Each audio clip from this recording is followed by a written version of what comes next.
Paris ઓલિમ્પિકમાં ભારતીય મહિલા wrestler Vinesh ફોગાટને silver medal આપશે કે નહીં તે મુદ્દે સતત સસ્પેન્સ વધી રહ્યો છે.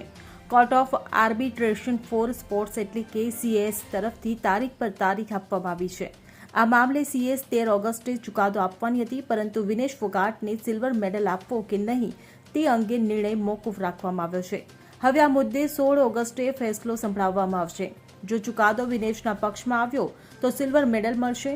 નોંધનીય છે કે અગાઉ 10 ઓગસ્ટે ચુકાદો આવવાનો હતો, પછી એક દિવસ બાદની તારીખ આપવામાં આવી હતી. હવે ફરી તારીખ લંબાવવામાં આવી છે.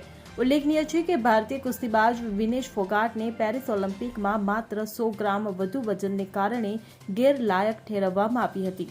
વિનેશે આ અંગે Court of Arbitration for Sports એટલે કે CAS ને અપીલ કરી હતી.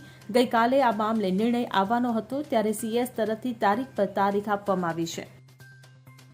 Bureau report CN24 news.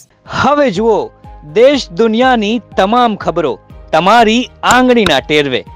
ઉઠાવો મોબાઈલ અને Google Play Store પરથી ડાઉનલોડ કરો અમારી CN24 ન્યૂઝ મોબાઈલ એપ.